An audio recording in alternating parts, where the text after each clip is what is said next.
Y en las últimas horas, el magnífico parcho, del cual les había venido hablando desde hace ya algún tiempo y antes de que nadie mencionara esto la pasada semana, casi a final, va de camino a Fortaleza. El llamado cheque de alivio contributivo, el famoso incentivo reintegrable, que yo me sospecho que no va a ser un cheque nada. Usted va a poder reclamar un crédito sobre la carga contributiva que se le especifique y sí, a algunos se le pudiera convertir en un reintegro, pero no necesariamente es que a usted le van a poner un dinero ahí.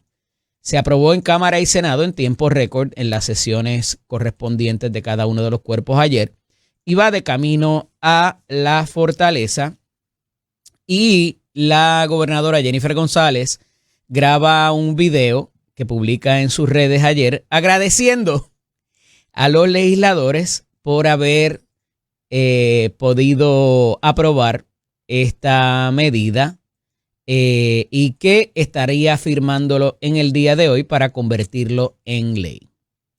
Se trata de la resolución conjunta de la Cámara 278. Saben que había una igual para propósitos del Senado, que era la 127, presentada por Tomás Rivera Chatz y toda la delegación. Recibió el respaldo unánime en la sesión legislativa de la Cámara. Eddie Charbonnier presentó un informe positivo de la medida y el presidente de la Cámara dejó saber, y esta parte es importante, hablaremos con él ahorita acerca de esto, porque Eduardo no está muerta, la reforma contributiva. Van a seguirla trabajando a futuro, porque como no daba tiempo para trabajarla para este año o para esta temporada contributiva. Pero, ¿y qué pasó con la información que le pidieron a las agencias de gobierno? Al componente fiscal, entiéndase el Departamento de Hacienda, la Oficina de Gerencia y Presupuesto y la Autoridad para la Agencia Fiscal y Financiera. Eso no se ha muerto, eso está ahí. Ese reclamo no se ha cumplido todavía. No han entregado ni un solo papel. Y voy para allá ahorita porque inclusive esto que se apresta a la gobernadora a firmar hoy pudiera tener problemitas. Porque a pesar de que la Junta lo menciona en su carta, al final del día siguen faltando los documentos que acrediten que el dinero está disponible. Y usted me dirá, Eddie, pero es que el secretario de Hacienda mandó para allá una certificación que dice que no hay 554, que hay 813.7 millones disponibles para dar alivios contributivos. Ajá. El pequeño problema con eso, queridos amigos, el que se escriba "it doesn't make it so", como dice el americano. Yo puedo poner en un papel y firmarlo que yo tengo 500 millones de pesos en el banco. Puedo hacer una gráfica, puedo hacer una tablita y decir todo lo que me ahorré. Eso no lo convierte en real. Y es mi misma pelea que he tenido con los ingresos de Luma. Si se les está poniendo en las cuentas y se puede acreditar esas transacciones conforme las cuentas bancarias. Y no es que esté dudando de la integridad, ni la reputación, ni la ética del secretario Pantoja, pero enséñame la partida de presupuesto. ¿Qué fue lo que te ahorraste? ¿Dónde está ese dinero si es que existe? ¿En qué número de cuenta? ¿Por qué solamente hacer unos cuadraditos ahí de 4 o 5 años para atrás de que te ahorraste ese dinero? ¿Qué se dejó de pagar? ¿De dónde salió ese ahorro? Nada de eso queda constatado. Y es lo que está pidiendo tanto la Cámara como el Senado. Esto no es nuevo. Y si piensan que con que dieron este alivio este año y quizás lo puedan dar el año que viene, se aplaca esa necesidad real de poder probar de dónde está viniendo el dinero y dónde está ahorrado o dónde sobró, no se va a ir para ningún sitio. Porque es que lo que no parece acabarse de entender, y particularmente por la fortaleza, es que estos documentos es lo que van a comprobar y dejar claro que no vamos a incumplir con el repago de la deuda en el cual entramos en el 2022 y que en su momento tendrá que existir también para el pago de la deuda de la Autoridad de Energía Eléctrica, como quiera que sea que termine, con descuento, sin descuento, se paga adelante, se paga a plazos, cómodo, como quiera. Y si algo se va a asegurar la Junta es de que ni un solo centavo incida sobre esa obligación reciente que pactamos. Porque eso a su vez provocaría que se violenten las disposiciones de la ley promesa. Sencillo. No hay que tener 3 doctorados para entenderlo. Yo me obligo a pagar 3 pesos, la Junta se va a asegurar que esos 3 pesos están ahí y que ni un chavito se autorice para nada más. Y a esos efectos, tengo que decir, mira, es que fui al cine una vez menos durante el mes. Hice una comida fuera menos. Me invitaron a comer y no tuve que gastar. Ah, pues mira, ahí está el dinero, en tal cuenta. No lo gasté. La tarjeta de crédito me bajó el interés porque me dieron una promoción o lo moví a otra tarjeta. Ah, mira, pues ahí te ahorraste el pago que tenías de tarjeta. Es básico, lo podemos traer a las finanzas de cada uno de nosotros en nuestros hogares. Y eso es lo que la Junta busca. Eso es lo que el representante Eddie Charbonnier está buscando. Eso es lo que el presidente del Senado y la presidenta de la Comisión de Hacienda del Senado, Migdalia Padilla, también están buscando que se le certifique y se le presente evidencia más allá de la certificación. Y por eso es que le digo que inclusive esto del reintegro que pudiera obtenerse aun cuando la gobernadora la firme, todavía la Junta puede decir algo de eso. Y la gobernadora, miren si es tanto así, que la gobernadora dice ayer por la tarde, yo dudo que le encuentren un pero.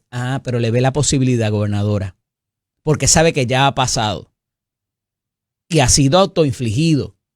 Porque ya vamos para 2 semanas, casi, desde que se pidió la información en la vista pública en la Cámara, de la Comisión de Hacienda.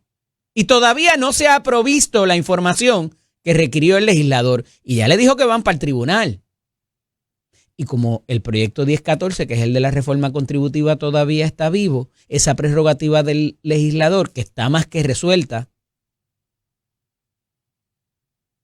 está más que dispuesto, que la tiene, entreguen los papeles, evítense hematomas emocionales adicionales, innecesarias.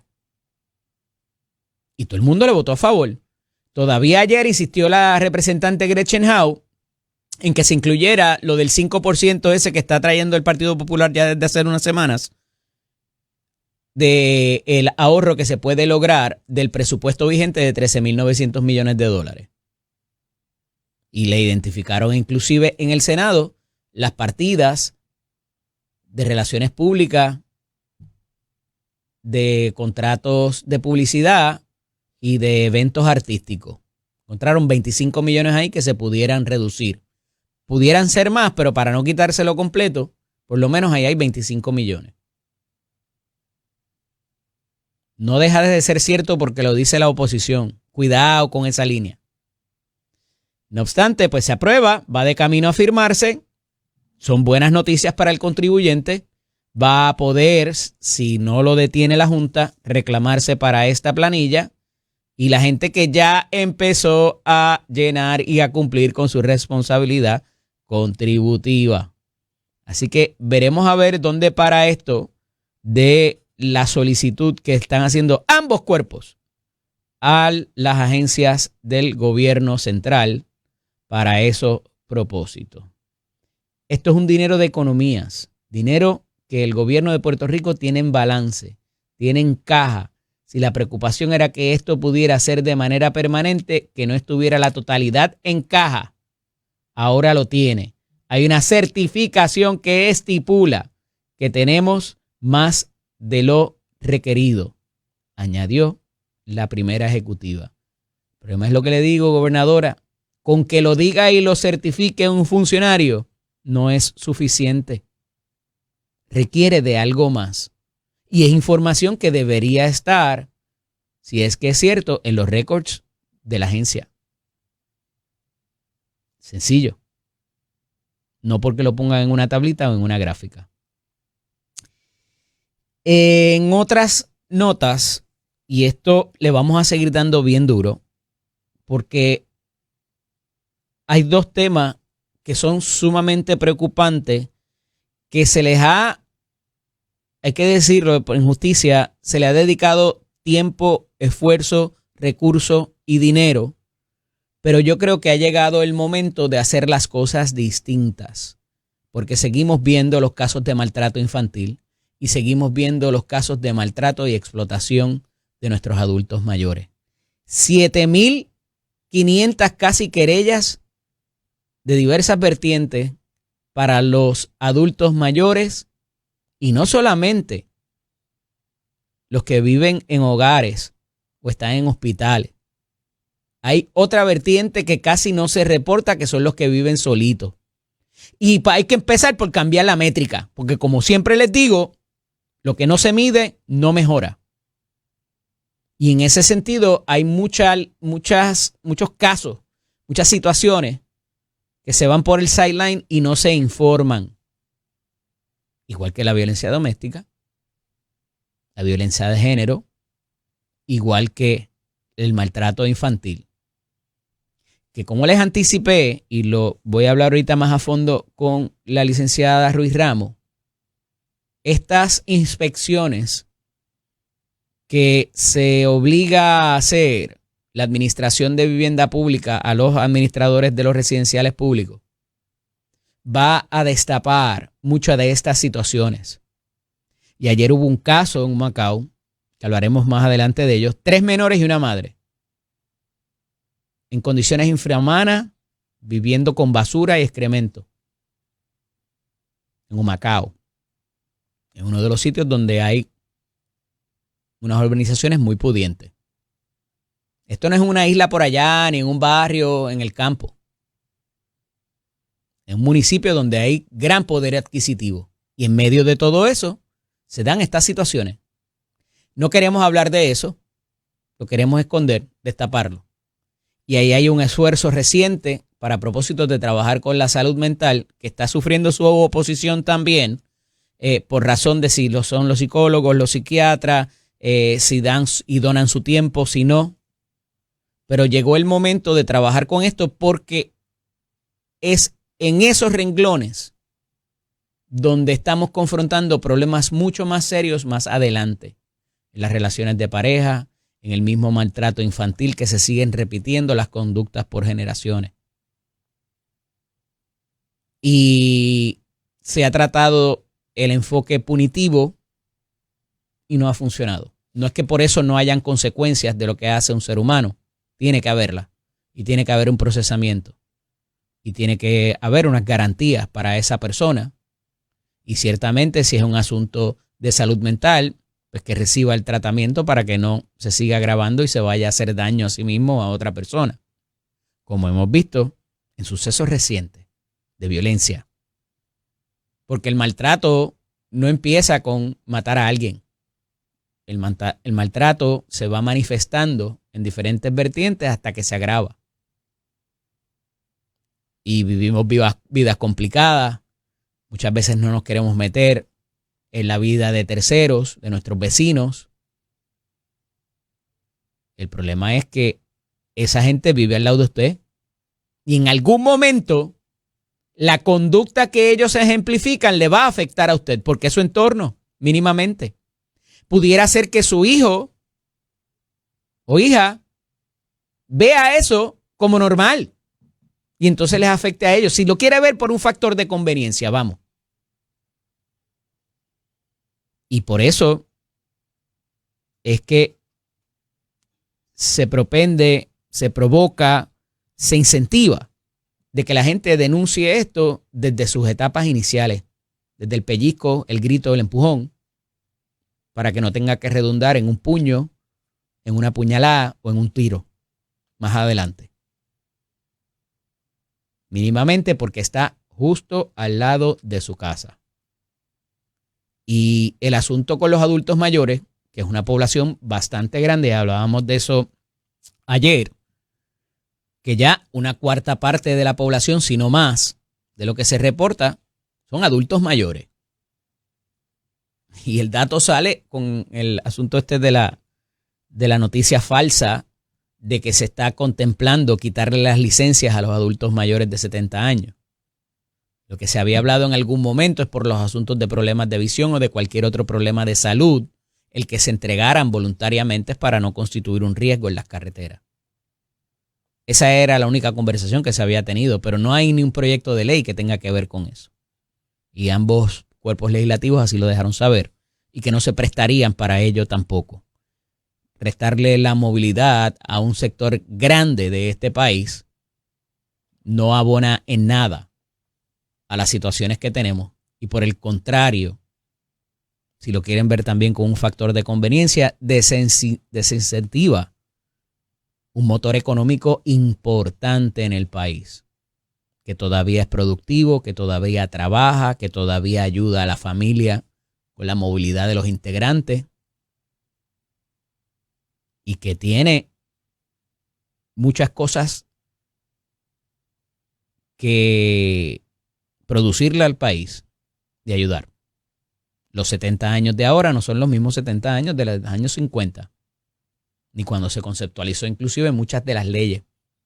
Y hay que revisitarlas. La medicina ha mejorado, hay otras situaciones de salud más graves que antes no las habían. La alimentación se supone que mejore. Hay medicinas que atacan ciertas condiciones de salud y permiten que la gente viva más.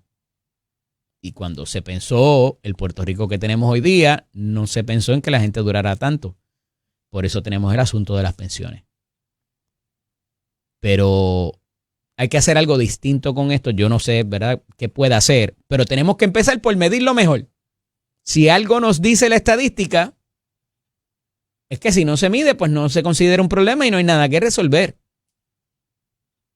No sé, eso es como decía, me parece que fue Petro el que lo dijo, presidente Petro, que si hacemos legal lo que era ilegal, pues no hay delito, ¿verdad?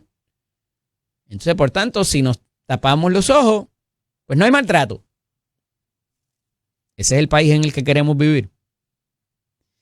Mire, una nueva versión de lo que alegadamente pasó con las bombas de acueductos y alcantarillado. Y esto lleva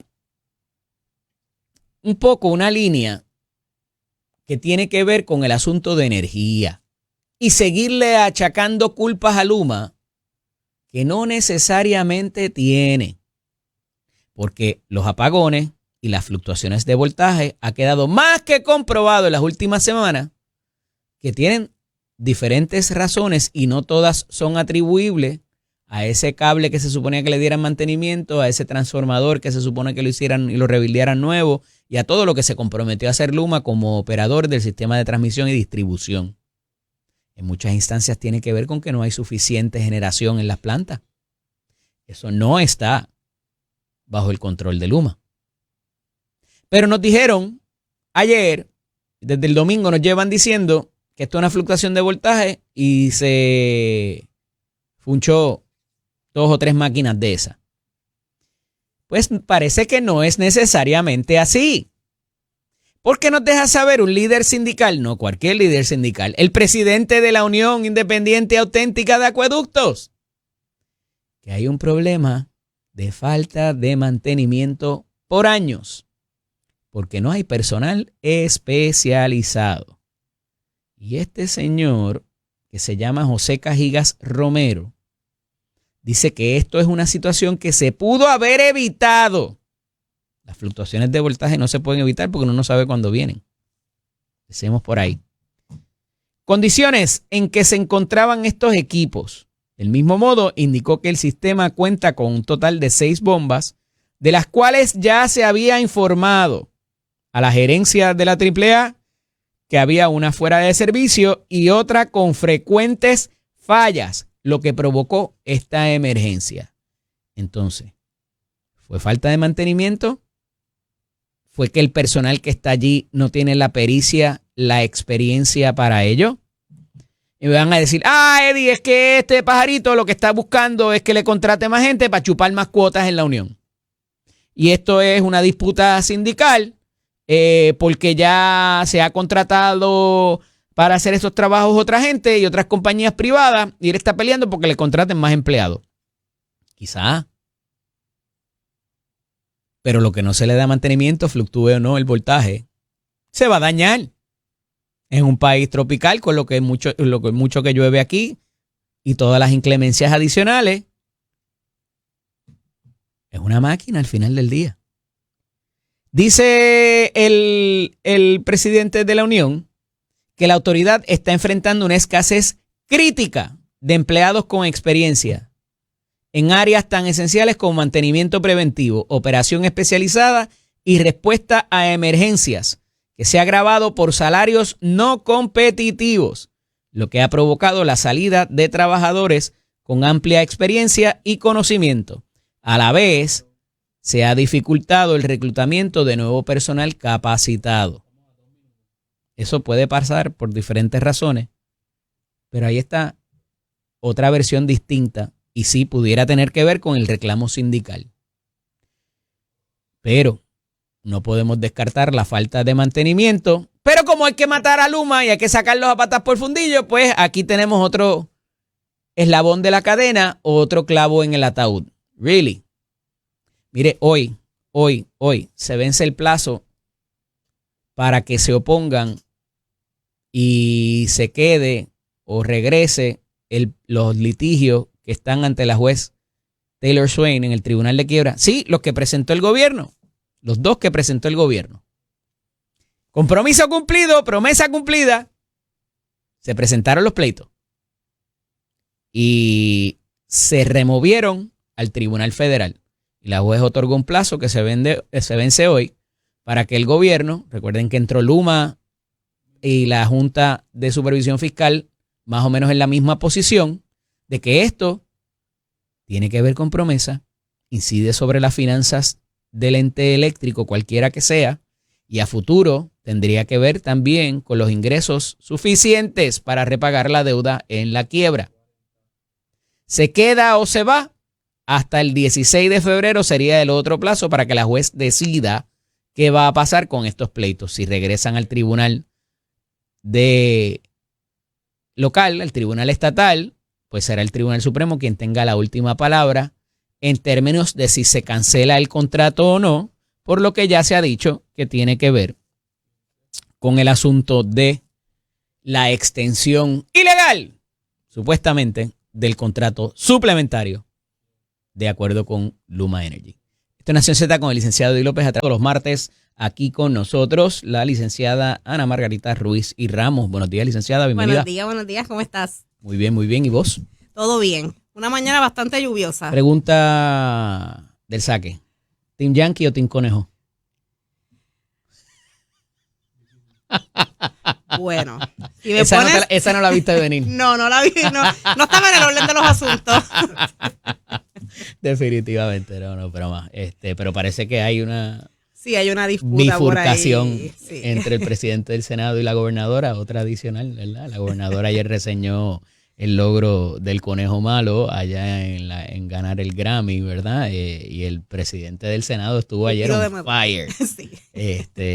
Resaltando ciertas inconsistencias que hemos hablado desde este micrófono y esta cámara previamente, pero bueno. Los asuntos en tribunales. Hablábamos la semana pasada del caso del biólogo Robert Viqueira y de cómo eso se ha complicado un montón. Bueno, yo pienso que se complicó y en estos momentos pienso que lo que Está es... feo para la foto y peor para el video. El video que ya no existe. O que, No, hay varios videos. ¿Es la cámara 13 o la 3? Creo que es la que no encuentran. La 3 es la que no encuentran.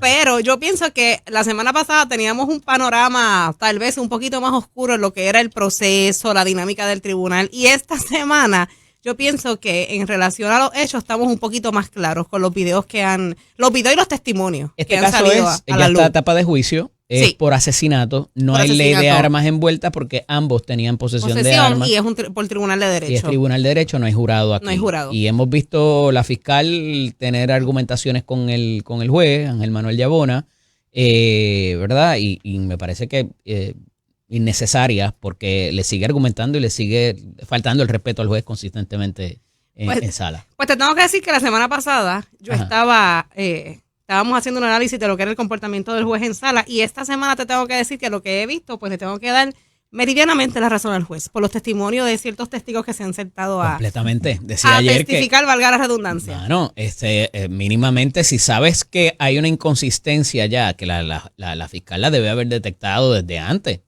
Porque si sabe que la certificación del video son cosas que pasaron inclusive en las vistas preliminares y la vista de determinación de causa y vuelve a traerlo. O sea, ahí pudiera haber hasta un cargo de prosecutorial misconduct. No, que la fiscal, sabiendo de que pudieran perjurarse como quiera, va y presenta el testigo, tú sabes. Tú ves ese tipo de cosas y tú dices, yo no puedo presentar esta prueba. Y como quiera presentársela al tribunal, casi tratando de inducir error al juez, que no es bobo y está alerta. El juez tiene esos oídos bien puestos en su sitio. Ya le digo, yo no soy inocente, aquí no hay inocencia ni hay ingenuidad. Pero la fiscalía en ese caso está teniendo un problema casi con todos sus testigos. Con todos, o sea, no ha habido ningún testigo. Desde la viuda, la gente investigadora, hasta el de forense. El forense. O sea, no ha habido ningún testigo que el tribunal, a uno de los testigos le hizo las advertencias claras sobre perjurio. A la testigo que estaba tratando de entrar lo de los videos, las cámaras y de seguridad.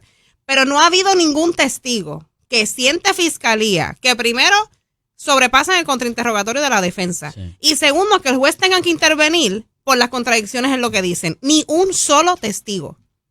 Y eso es un problema para la fiscalía de credibilidad, de presentación de pruebas, de poder probar lo que es su caso.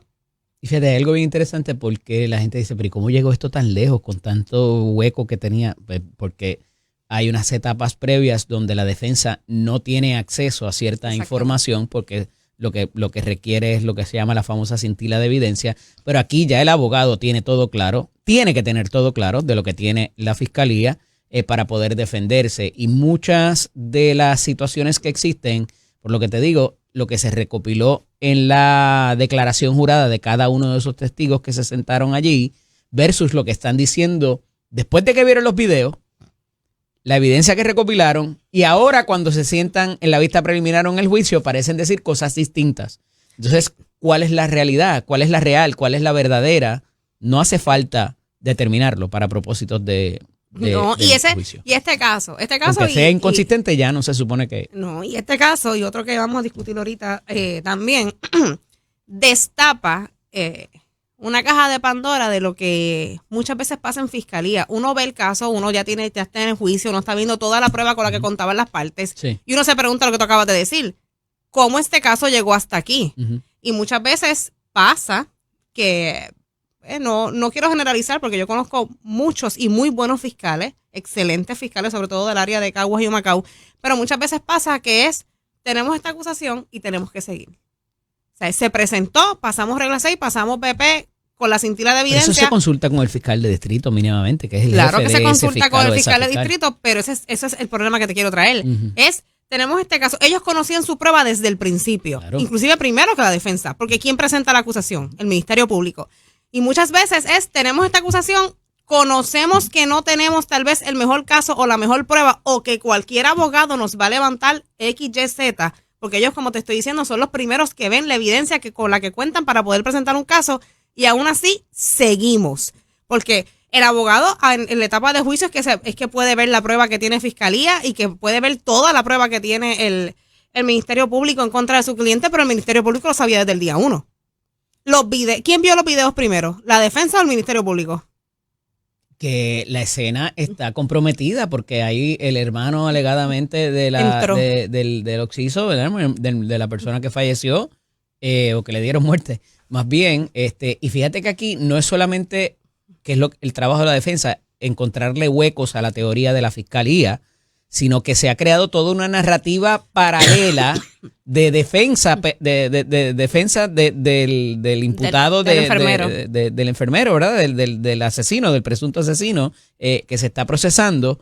Entonces, ya no es solamente que no ocurrió como dice la fiscal, es que hay otras situaciones que se han develado más allá del asunto de los videos, del arma, de los casquillos que recopilaron, de las inconsistencias de los testigos, de que es que esta persona se estaba defendiendo porque mínimo le estaban tirando piedras. Que se ven bastante claritas en los videos. Y el abogado de defensa no tiene que hacer eso. No es necesario. Con encontrarle los huecos y las inconsistencias a la teoría de la fiscalía, pero aquí se ha ido inclusive más allá. Yo no le veo de otra. O sea, a menos que pase algo súper dramático en las próximas horas, que le encuentren lo culpable. ¿Cómo tú lo ves? Pues mira, ese caso, como te dije al principio, ese caso cuando comenzó, ciertamente, Wanda, la prisa, ciertamente. A eso iba. Uh-huh. Cuando comenzó el caso teníamos la figura del biólogo como una víctima. Sí. Una persona que yo recuerdo que salieron noticias hasta que él iba a Isla de Mona a rescatar o a hacer investigaciones sobre yo no sé qué especies o animales.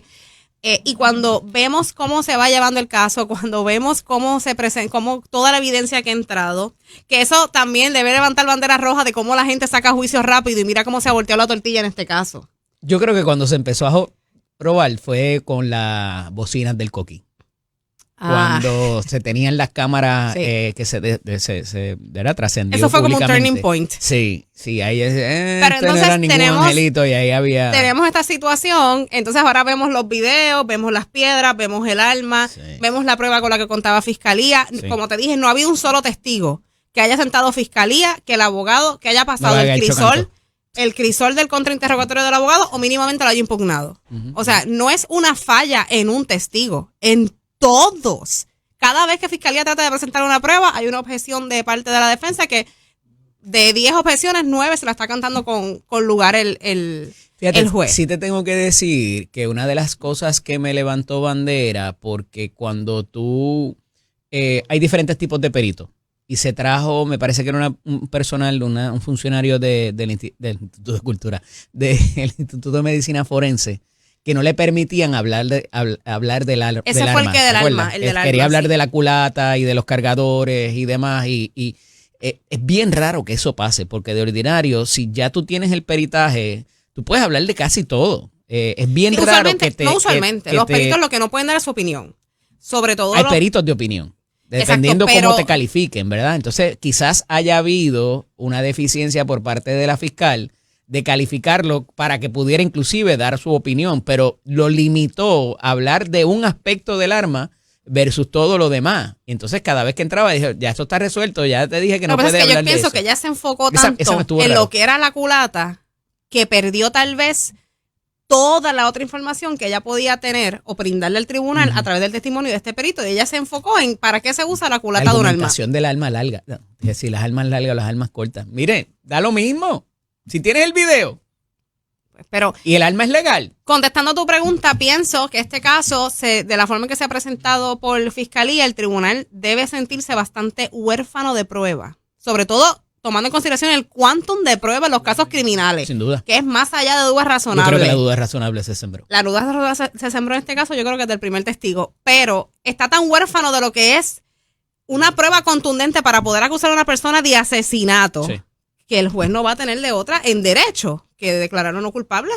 Porque hay una probabilidad de que pasó. Hay una probabilidad de que la teoría de la fiscalía esté mal. Esa es la probabilidad que existe en estos momentos. Una de las posibles outcomes es que le ofrezcan un trato. Yo, abogado de defensa, no me iría en esa línea, pero hablamos un poquito más y del asunto de los menores también cuando regresemos de la pausa. Esto es Nación Z con el licenciado Eddie López. Estamos dialogando con la licenciada Ana Margarita Ruiz y Ramos. Y licenciada, algo que anticipamos desde aquí en conversaciones de las últimas semanas era que este asunto de la vivienda pública y de las búsquedas que van a hacer o de las inspecciones iba a dejar saber muchas de las situaciones que viven nuestros menores de edad particularmente y nuestros adultos mayores. Y lo estamos viendo y al menos uno de los rotativos en la mañana de hoy, la portada, es el asunto del maltrato infantil, la cantidad grande de querellas que existen, las que se reportan y las que se informan. Y tenemos también otra noticia que tiene que ver con la oficina de la Procuradora de Personas de Edad Avanzada, que también una cantidad excesiva en comparación con otros años de las querellas de adultos mayores de explotación de todo tipo y maltrato desde los hogares e inclusive los que viven solos, que no se reporta tanto. Pero yendo al asunto de los menores, ayer tuvimos una situación que no necesariamente había sido en un residencial, era en una casa particular donde por una confidencia de la mamá de la joven intervienen, supuestamente estaba secuestrada allí, 3 menores de edad, chiquitos, viviendo en unas condiciones, era una escena dantesca, infrahumana es poco. Aquí hay la ley de maltrato, aquí pudiera haber violencia de género. Aquí hay muchas cosas en ese caso. Ajá, cuéntame. Mira, los casos de menores, de maltrato de menores y de maltrato de envejecientes, durante el mes de enero tuvimos mucha información en la prensa sobre ello. Yo como abogada, para mí esa es la orden del día. Todo el tiempo en mi oficina, todas las semanas hay un asunto sobre maltrato de menores. Lo que pasa es que no llega a los medios. Esta situación, y te lo digo porque lo vivo muchas veces con los casos que veo, son como ciclos. O sea, tenemos muchas veces es básicamente un mismo patrón. Esta madre joven con varios menores, muchas veces estos menores pues no son todos del mismo padre, que en algún momento salen de este ciclo, piden una orden, le da la orden, estas mismas víctimas y yo pienso que muchas de estas mujeres viven bajo el patrón de lo que es es que está pasando todo el tiempo y quizás de vez en cuando nos enfocamos y vemos y medimos. Por eso es lo que te estoy tratando de decir. O sea, en mi oficina eso es algo que yo veo todo el tiempo. Cíclico, pero lo que es cíclico es la atención mediática sobre esto. La atención mediática y el patrón de maltrato en el que viven también esta familia. Ahora en enero. Es constante, lo que pasa es que cíclicamente le brindamos atención. Pero ahora mismo en enero tuvimos un boom mediático de noticias sobre maltratos de menores. Pero ese boom está todos los días en los tribunales. Ya. O sea, para mí no es un boom. Para mí es algo que yo veo todo el tiempo. Tal vez no al grado de la situación de Humacao, que tenemos 3 menores en condiciones infrahumanas, que esta persona pide ayuda a su mamá porque la tienen secuestrada, básicamente bajo la luz y a viva voz, porque no era una casa que estuviera alejada de lo que fuera en zona rural ni demás, era zona urbana, pero pasa, todo el tiempo esto está pasando. Esto no es algo nuevo, esto no es que hubo un repunte de casos de maltrato, esto no es que Dios mío, ¿qué pasó en enero en Puerto Rico? No. Lo que pasa es que pues tenemos estos casos que han salido a los medios y los medios le han dado voz, le han dado luz y entonces ahora todos nos enteramos de lo que está pasando. Hay unas cosas que pasan administrativamente dentro del Departamento de la Familia y no todo llega al tribunal, ¿o sí? Mira, hay varias situaciones. El primer proceso cuando se hace una querella sobre maltrato, quien lo atiende es la UIE. Esa es la Unidad de Emergencias Sociales. Bajo la ley 57, que recientemente hace como un año o 2 años tuvo unas enmiendas, se supone que al tercer día de que se haga una remoción, el tribunal tenga una vista. Eso, en un mundo ideal, se supone que funcione de esa manera.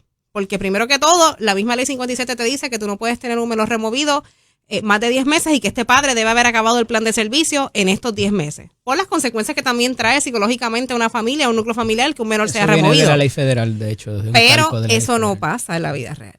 O sea, a los 3 días de que se remueve un menor, muchas veces ni siquiera el caso está asignado a la oficina local, que es la que se va a hacer cargo de la investigación completa. Muchas veces a los 3 días las partes del caso no están citadas formalmente como se supone que estén citados para poder atender la vista. Yeah. Un informe en 3 días, eso ni pensarlo.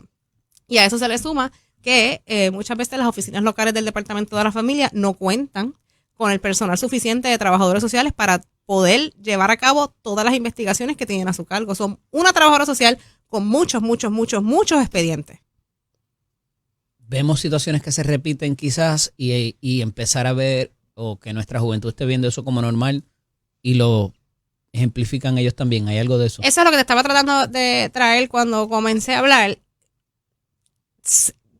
Yo veo mucho esto y sobre todo en madres jóvenes con múltiples niños, personas que tal vez por escasos recursos, por tener que buscarme un trabajo a temprana edad, porque tal vez tuve un bebé a los 19 años y no pude estudiar y tengo que trabajar. No quiero decir que se meten ellos mismos dentro de este patrón, pero tampoco es una realidad de que estas personas no dejan de ponerse ellas mismas en esta circunstancia. Estaba leyendo la noticia esta mañana y el Departamento de la Familia ataca esta situación también con la salud mental. No todo el mundo tiene los recursos, no todo el mundo tiene con la salud mental. Modelo a seguir. No. Sea. Y es una cuestión que se convierte muchas veces en cultural, ¿sabes? Del núcleo familiar en el que se crían y se repiten. Mi abuela lo hizo, mi mamá lo hizo, yo lo hice y tal vez este bebé que yo estoy criando lo haga en un futuro. Pero... y eso incluye el maltrato. Incluye el maltrato, no tal vez como conducta, sino como circunstancia. Te pongo un ejemplo. Una madre de 23 años que tiene 3 muchachitos, que no recibe pensión de los padres de sus hijos, que para poder recibir 300 pesos de pensión el tribunal la tiene 2 años viendo vista porque se siguen postergando. Faltando al trabajo. Que tienen que buscarse 2 trabajos, que crían sola a estos niños tal vez porque no se llevan bien con sus familias, no tienen redes de apoyo, no viven cerca de su familia. A la larga tenemos un ser humano que, como dicen por ahí, se quema. Se quema. O sea, esta mamá llega un domingo, por ejemplo, y si le hizo a los nenes arroz con pollo y está tan saturada y uno de los nenes le pidió otra cosa, explotó. Y no es que lo esté justificando, pero es lo que pasa. O sea, llega un momento en que es como un volcán, explotan. Sí, porque somos muy propensos a criticar y a hacer, ¿verdad? A punish, ¿sabes? No, sí, el juicio público siempre está ahí. Entonces es bien fácil decir, ay, Dios mío, está mamá, le removieron estos 3 nenes y los maltrató y qué mala madre y esto y qué está pasando con nuestra sociedad. Pero entonces vamos al principio. Esta alegada mala madre para el público está criando sola a X cantidad de niños, tiene que buscarse 2, 3 trabajos para poderlos mantener, no duerme, a veces come mal o si come por darle comida a estos nenes. Tenemos tal vez 3 papás que no necesariamente estén ausentes porque eso hay que verlo caso a caso, pero en el caso de que lo sean, pues no tiene ayuda. Si va al tribunal a pedir ayuda, los casos se los convierten en una bola de nieve que los vienen a resolver dentro de 3 años, o tiene que invertir en abogado porque no entiende el proceso. Me escriben y me traen un punto muy válido. Gracias a la licenciada Seguino, me dice quizás también un producto de que haya tanto adulto mayor solo es ese mismo maltrato y de que también abandonen al adulto mayor, ¿verdad? No lo estoy justificando tampoco, pero que quizás una cosa sea producto de la otra y lo vemos ejemplificado en diferentes vertientes, ¿verdad? Tanto igual lo del maltrato de los niños con el maltrato de los viejos o con los dejarlos solos. Cuando tú me dices el maltrato de los adultos mayores, ¿es el reflejo de lo que tal vez ellos hicieron como padre cuando eran jóvenes? Sí, yo no quiero saber de mi viejo y eso pasa, por lo que me hizo. Eso pasa mucho. Yo he tenido muchos casos de ley 121 en donde tenemos un adulto mayor con 5 hijos que uno, a simple vista, dice, pero ¿cómo esta persona pasa hambre teniendo 5 hijos? Cuando tú vas al caso, le daba a los nenes, le daba a la mamá, no los atendía, era un padre ausente. Entonces tú dices, la ley me impone el que yo tengo que mantener tal vez por encima de mis propios gastos a esta persona que cuando yo fui niño, adolescente o joven, lo que hizo fue hacerme la vida de cuadritos o me maltrató o me dio o me dejó solo. Entonces eso tampoco se ve. Se pone la persona del adulto mayor y no como es óbice tampoco para que lo dejes desprotegido y no le pases inclusive hasta una pensión. No lo es, pero esos casos hay que verlos caso a caso, porque muchas veces... Es que tú lo lleves para tu casa, pero tienes que ser responsable de por eso. De pero ella. Muchas veces el adulto mayor o hacen una querella o esta misma persona va por derecho propio o de la forma que llegue el caso al tribunal. Entonces, queremos imponerle a los hijos una carga y este adulto mayor llevaba sin ver a sus hijos más de 20 años. Entonces, no deja de ser mi padre, pero ¿qué relación yo tenía? Ninguna. Mira, brevemente, me queda menos de un minuto, pero el otro caso de... Ya estamos fuera. Ah, ok, está bien, pero lo dejamos para la semana que viene. El otro caso es el de Toa Alta, que está más raro que el cara. Tengo que mirar un poquito más porque de verdad que me confundió bastante lo que había dicho. Sí, ese caso también va a dar mucho de qué hablar. Gracias por estar acá con nosotros. Nos vemos la semana que viene. Nos vemos. Esta es Nación Z con el licenciado Eddie López. En la mañana de hoy tenemos el privilegio de tener al presidente de la Cámara, Carlos Johnny Méndez Núñez. Buenos días, presidente. Bienvenido nuevamente. Buenos días, Eddie. Buenos días a ti, a los amigos y amigas que están en sintonía ahora con Nación Z. Un placer, un privilegio estar con ustedes. Agradecido, presidente, por su disponibilidad y su tiempo. Tenemos alivio, hay alivio. Se aprobó ayer unánimemente la resolución de la Cámara. Había una en el Senado también. Pasa a Fortaleza. ¿Qué debería ocurrir con eso? ¿Pudiera enfrentar todavía problemas con la Junta? ¿Ya hay conversaciones con ellos? ¿Dónde estamos en cuanto a ese, no quiero llamarlo obstáculo, pero ese peldaño de la escalera, quizá? Bueno, en todo momento hemos mantenido comunicación con la Junta. Ayer en la mañana, previo a la reunión con el secretario de Hacienda, nos comunicamos con ellos para buscar garantías de que haya aprobación por parte de ellos. No debe de haber obstáculo, y menos cuando hay una demostración de que la votación fue por mayoría, no, fue unánime, por, ¿no? unánime en la Cámara de Representantes. En el Senado de Puerto Rico solamente un voto en contra. Así que yo creo que es una manifestación clara de lo que es la voluntad del pueblo, y la Junta debe de considerar eso en su evaluación final. Así que lo que para nosotros es importante es el cumplimiento de un ofrecimiento que le hicimos en la campaña política, que era bajar las tasas contributivas. Ahora lo hacemos de manera por este año, pero seguimos trabajando el proyecto de la Cámara 1014 para hacerlo de manera permanente, que es el compromiso que nosotros hicimos. Hacia eso quería ir, presidente, porque consono con el trámite de ese proyecto 1014, había unas solicitudes del presidente de la Comisión de Hacienda y Presupuesto, Eddie Charbonnier, y así también como por parte de Migdalia Padilla, del presidente del Senado, y esa documentación, hasta donde tengo entendido, no se ha recibido todavía, ¿o sí?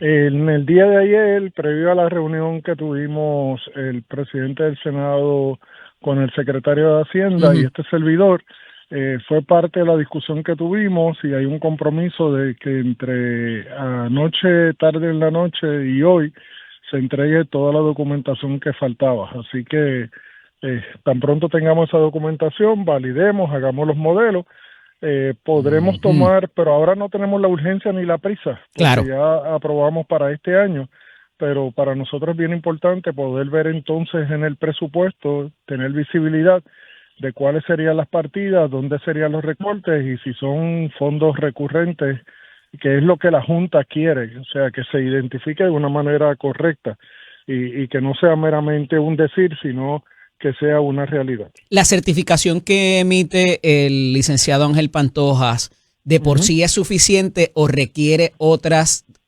documentaciones acreditativas adicionales para satisfacer lo que ustedes quieren, presidente? No lo que ustedes quieren, lo que necesitan, vamos. Sí.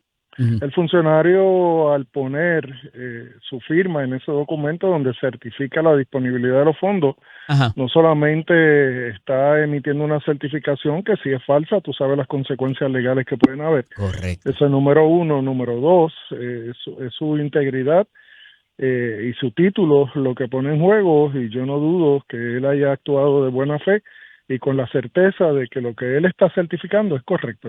Pero de esa certificación no se desprende dónde está ese dinero, de dónde vino. Sí establece los años, pero... Sí, establece los años, establece los balances y establece claramente de qué conceptos son esos balances. ¿Y en qué cuenta están? Bueno, la cuenta no, porque acuérdate que mayormente esas son cuentas del Fondo General, que se subdividen a base de lo que entienden los contables que debe de ser. ¿Dónde debe estar cada cosa de acuerdo a lo que se vaya a pagar? Claro. Pero sí son balances certificados. Y en su mayoría son ahorros de qué, presidente, si tienen esa información. Bueno, hay unos 31 millones que es del sobrante que hubo de la distribución que se hizo de un crédito contributivo en el 2024. Okay. Y los otros son balances que quedaron sin utilizar de años fiscales anteriores. Sin dejar de atender cosas. 2022, es correcto. Okay. Y la idea o la iniciativa que habría traído el presidente del Senado, ¿se añade a eso y quizás ahí es que esté el dinero adicional que pudiera llegar a 1.100 millones? No, bueno, no aparece específicamente así, pero podría ser parte de esos fondos, pero no creo, porque eso hubiera sido fácil identificarlo, y no creo que estén incluidos en esto, porque aquí de lo que estamos hablando son de sobrantes de años anteriores, no de una partida en exclusividad, pero podría ser, o sea, no voy a cerrar la puerta a que eso pueda ser así. Pero a ustedes no les consta que esto puede ser recurrente, porque al ser sobrante de años anteriores no necesariamente se va a tener disponible en cada presupuesto. Por eso es que lo estamos utilizando para este año, para aplicar el beneficio a este año, pero para hacerlo permanente tenemos que tener la certeza, y eso solamente lo vamos a tener cuando tengamos el presupuesto en la mano. Al día de hoy, a las 6:05 de la mañana, el 3 de febrero del 26, ustedes no tienen certeza de que eso pueda ser recurrente.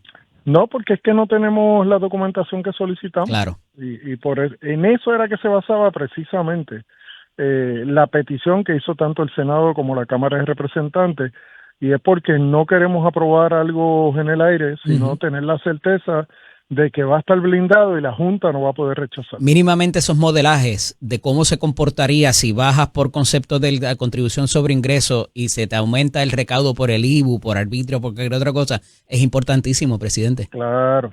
Y oye, y no solamente eso, y el CRIM también.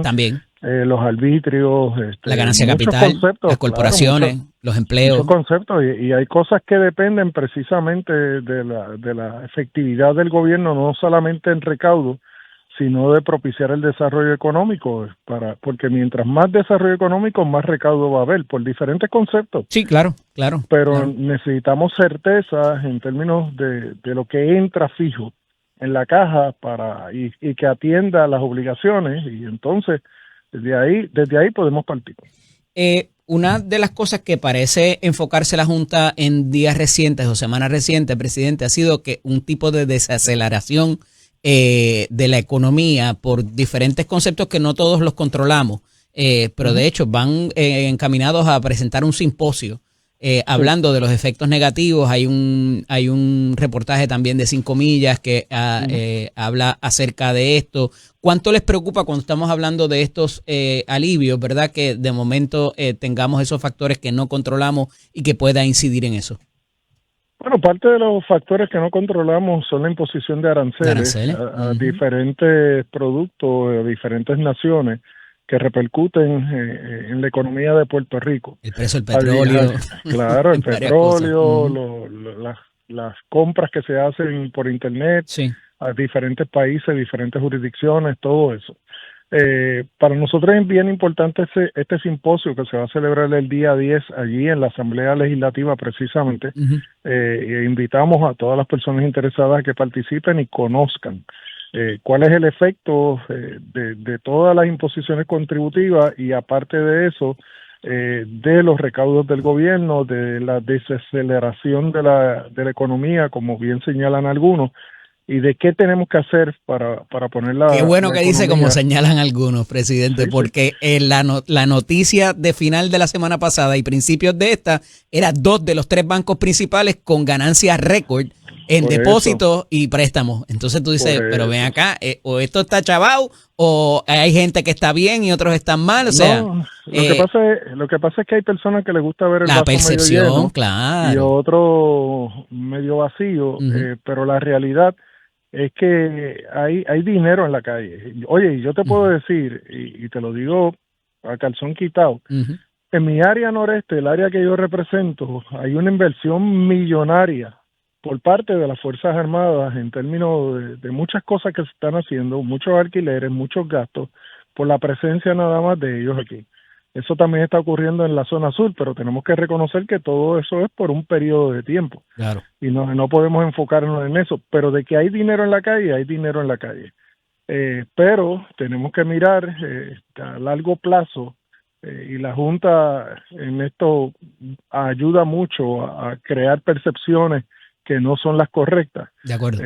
Pero ellos están pensando sencillamente en números. Ellos no piensan en lo que se debe de invertir para propiciar ese desarrollo económico, ni tampoco cumplen con lo que dice el título 3, que es de ayudar al desarrollo económico. Esa parte para ellos no es tan importante. No, para la violación del plan ¿verdad? Del plan fiscal, eso sí, pero esas otras partes de promesa para ellos eso no existe, que se supone que nos estén ayudando en Washington. Aparte, no estamos viendo ninguna señal en Washington por parte del comisionado residente que ayude y abone a crear proyectos de desarrollo económico en Puerto Rico. No, presidente, porque él está peleando allá entre los republicanos y los demócratas y está enfocado en esa cosa, y entonces Gabriela Boffelli le ha dado mano y muñeca cada vez que hay información, a pesar de que ella no tiene votos. Digo, él tampoco, vamos, pero se supone que él esté insertado en esas conversaciones, y todas las últimas informaciones que tienen que ver con fondos federales ha sido Gabriela Boffelli quien las ha informado, no el comisionado residente. Y ahí es que tú ves la diferencia entre Jennifer González, que era muy activa en eso de lograr fondos federales para Puerto Rico, versus el comisionado residente, pero oye, son realidades y datos con los que tenemos que bregar. Y por eso te invitamos a que la gente que le interese la cuestión de la economía, que participe de este foro el día 10 en el Salón Leopoldo Figueroa, allí en el Senado de Puerto Rico, donde van a estar miembros de la Cámara, miembros del Senado, el público en general, pero vuelvo y te digo, para nosotros lo importante es estimular la economía. La única manera que podemos estimular la economía es controlando gastos y poniendo el dinero donde tiene que estar, que es en el sector privado. Muchas de estas situaciones son análogas a lo que vivimos en nuestros hogares y cómo manejamos nuestro presupuesto también en las casas, claro, presidente. Claro. A veces se pone un poco técnico en términos de cómo se mide, pero al final del día es controlar el gasto y entrar en realidad de lo que verdaderamente, hasta dónde uno puede llegar, hasta dónde uno se puede arropar con la sábana. Exacto. Yo tengo un refrán que utilizo mucho, que es que a veces tenemos gusto de champán, pero lo que tenemos es un bolsillo de Mavi, así que tenemos que ajustarnos. Ciertamente. Y somos expertos en eso, en gastar un poquito más de lo que tenemos, ¿verdad? Y eso propende también a cierta actividad, y como dice, la última la paga el diablo, o ya Dios proveerá, más bien, que a mí me gusta más. Presidente, en días recientes hubo una situación que pudiera parecer media incómoda, pero es la realidad de cómo se dan los trabajos en la Asamblea Legislativa y el poder que tienen los presidentes. Supuestamente se le queda el micrófono abierto. Yo estoy seguro que usted hubiera dicho lo mismo con el micrófono prendido o apagado, en términos de personas en la delegación de su partido, que no necesariamente siguen la regla de caucus o respetan los acuerdos. Me sospecho que va por ahí humea la cosa, ¿verdad que sí? Pues mira, te voy a ser bien sincero, era un proyecto suyo. Sí, y yo trato de no aplicar reglas de caucus mayormente y darle la libertad a los compañeros. Claro. Pero tampoco aguantamos hipocresía, presidente. Ahí es que te voy, o sea, yo siempre te acepto que tú vengas de frente y me digas tus razones, yo trato de convencerte, y si no te convenzo, chévere, no hay problema con eso. Pero que te den la cara y te digan vamos para adelante, y en último momento traten de hacer lo contrario, tú sabes que eso molesta. Pero esto es algo que yo... Es peor porque trataron de abstenerse, que ni tan siquiera tomaron posición. Y yo dialogué con mi delegación ayer precisamente en el caucus sobre esa acción, y ellos la entendieron. O sea, no es que uno quiera utilizar el poder del mallete ni nada de esto. Es que sencillamente yo creo mucho en el diálogo. A mí el diálogo y el que nos sentemos y hablemos me ha logrado más victorias que derrotas, y siempre voy de frente, y el día que no coincidamos con algo establecemos las diferencias y seguimos para adelante. No, y más cuando te ha empeñado a la palabra anteriormente, o sea, y después te cambian los muñequitos. Y máxima con un proyecto que no tenía controversia. Algunos compañeros pues han abrazado una bandera, pues eso yo se la respeto, pero si no tiene controversia no me cabildees en contra, ¿sabes? Sí, y eso pues no lo acepto. Espérate, o sea que no solamente estaban en contra del proyecto, sino que cabildearon también en contra del proyecto. Sí, algunas personas estaban cabildeando en contra. Ay, y por eso es que tomó la acción que tomó, y el resultado está ahí. El proyecto se aprobó, pasó, se discutió este asunto en caucus ayer, hubo entendimiento y seguimos para adelante. No hay... Se queda ahí, no van a haber consecuencias adicionales, a nadie le van a quitar su comisión o le van a bajar el presupuesto.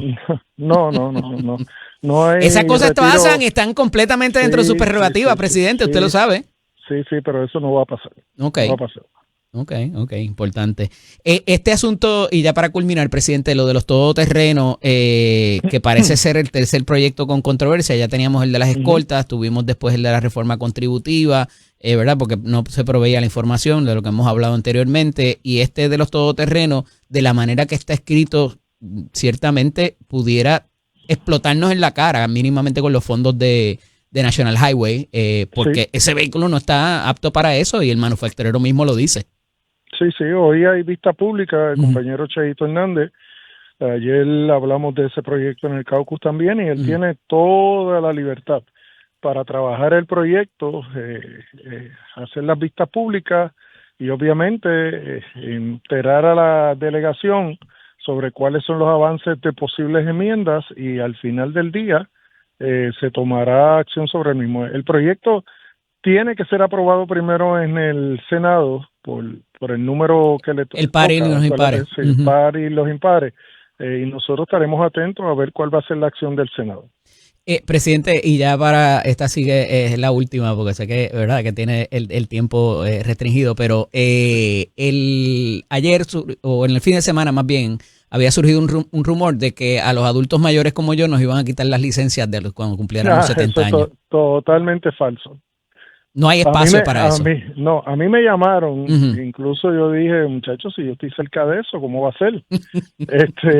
Y entonces llamé al presidente de la comisión, al representante Cheito Hernández, y él me dijo, totalmente falso, y ayer no solamente lo aseguró en el caucus, lo aseguró en un turno que tomó en el hemiciclo de la Cámara de Representantes, así que despejada la duda, el que tenga la iniciativa sepa que no va a tener paso esa medida.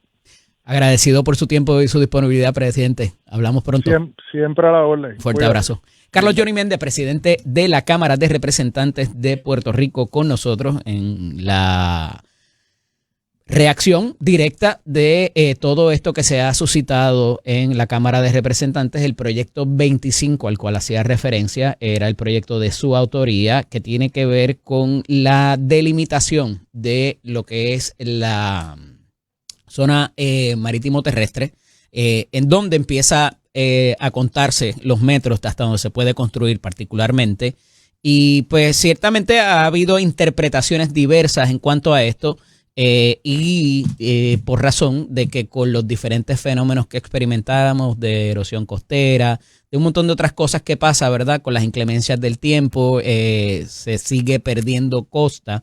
Y a esos efectos, pues hay que tener una mejor métrica para establecer responsablemente hasta dónde se puede uno, ¿verdad?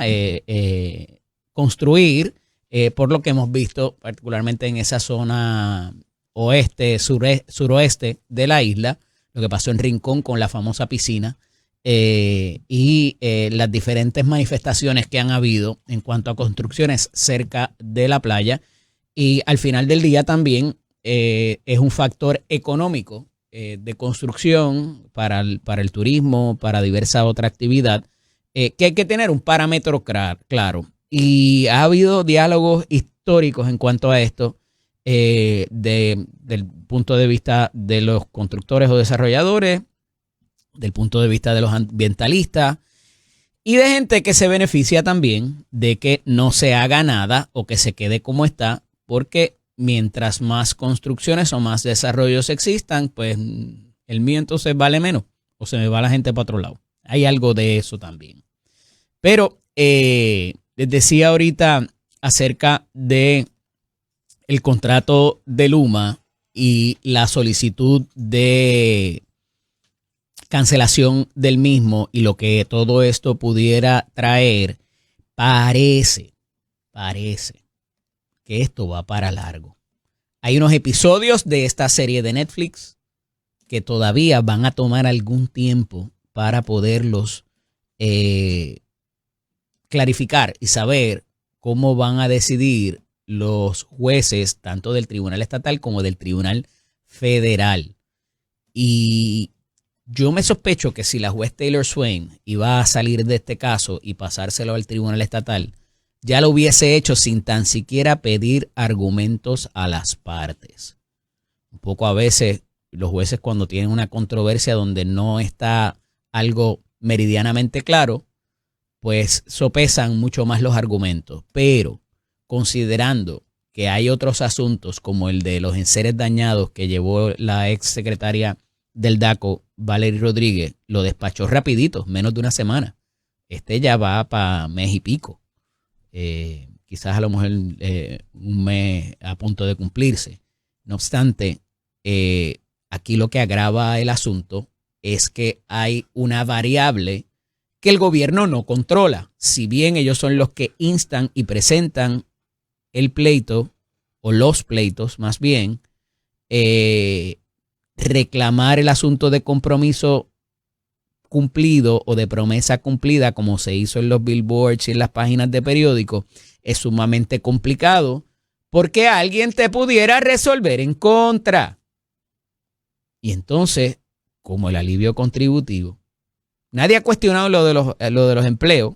No tengo por qué cuestionarlo. No me consta de que haya alguna información inconsistente con eso de los 747,000 empleos, creo que son. Así que está interesante para ver qué pasa. Tenemos esa fecha del 16 de febrero que se supone que la juez resuelva. Pero lo que va a resolver no es si el contrato se debe cancelar o no. Y esto es bien importante. Es quién, si lo va a mantener en la jurisdicción federal para decidirlo ella, o si se lo va a mandar a los tribunales estatales acá y que últimamente lo lleven al Tribunal Supremo de Puerto Rico, que parece que es lo que quiere la gobernadora, para propósitos de que piensa que a lo mejor acá tiene mejor probabilidad de que se le resuelva por razón de cómo se configuró esa extensión de contrato con todas las circunstancias que estaban dándose, que evidentemente no fue la mejor circunstancia para nosotros, pero al final del día eso fue lo que aceptaron las dos partes firmar, y que si a lo mejor, si se le cambiaba un punto y una coma, no iban a estar tan contestes en firmarlo, tan contentitos. Otra cosa que pasa que tiene que ver con el Tribunal Federal, y esta está interesante, y es que recordarán que en diciembre se llevó a cabo el famoso examen para ascenso de la policía. Y el 95% de 1,169, solamente 60 aprobaron ese ascenso. Y particularmente los de ascenso a sargento. Pues como hay una reforma de la policía que está manejada, ese caso es un litigio que está vivo en el Tribunal Federal del Distrito de San Juan, ante la sala del juez Bezosa, pues hubo que ir para allá a decirle, mire, hace falta esos ascensos, no tenemos mucha gente en la policía, tenemos que establecer todo este sistema de rangos y demás, pero hay unas situaciones de tiempo, planificaciones individuales, logística,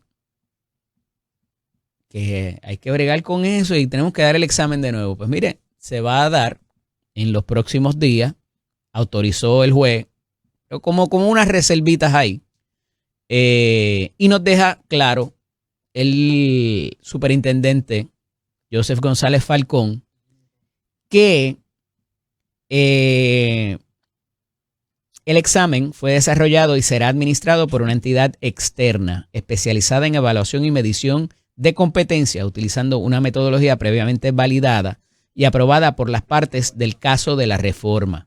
Dicha metodología está dirigida a medir de forma objetiva los conocimientos y destrezas necesarias para desempeñar el rango de sargento dentro de la Policía de Puerto Rico. El cuestionamiento es si entonces el examen o lo van a hacer más fácil para que gente pueda pasar, o si verdaderamente tenemos a la gente apropiada en esos rangos para ya no ser parte de la policía de una manera rasa, sino con un grado de supervisión. ¿Y dónde está la calentura? En la preparación, en el estudio, en que sean personas aptas. El tiempo nos dirá. Esto es una sociedad con el licenciado Di López. Mire, lo que hablaba ahorita con la licenciada Ana Margarita Ruiz. Otro caso más, esta vez en Gurabo, hay armas, hay droga y niños también, parece que en un estado deplorable. Y esto no es otra cosa, o sea, esto continúa pasando. No es que los casos salgan así de momento. es que simple y sencillamente la gente se envalentona y provee para denunciar lo que ha visto anteriormente y a través de las confidencias, pues se trae lo que ha estado pasando, lo que han podido evidenciar de cierta manera e informan a la policía. Cuando surgen tantos casos como este, la gente dice, espérate, si yo tengo uno aquí al lado, déjame llamar. Y por eso es que le seguimos dando espacio, visibilidad y le dedicamos tiempo a esto para que no nos repunte en otras males peores. Pero no todos son malas noticias. Hay unas situaciones que se están atendiendo y se buscan atender. Con nosotros en la línea telefónica, la representante del Distrito 19, Lilibeth Rosas. Buenos días, representante. Bienvenida a Nación Z. Hola, buenos días. Gracias por la oportunidad. Qué bueno poder establecer contacto con su señoría. Representante, hay unas situaciones que hay que atender allá en las carreteras del oeste y ha presentado un recurso a estos efectos. ¿Qué está pasando por allá? Claro que sí. Todos de conocimiento público del problema que hay con las carreteras de Puerto Rico, pero yo tengo que trabajar con las carreteras de mi distrito, que es Mayagüez y San Germán, y yo hago un llamado a que se atienda con carácter de urgencia la infraestructura vial de nosotros. Acá se encuentra en pésimas condiciones, hay carreteras que se han recorrido, que está personalmente recorrido desde el kilómetro 1 hasta el 14 por allá arriba, de una carretera que es la 105, que es la del Limón, donde muchísimos residentes se enfrentan con desafíos en la carretera, que se reduce a un carril, hay desprendimiento, la oscuridad por el follaje. Es una carretera sumamente transitada y sumamente peligrosa.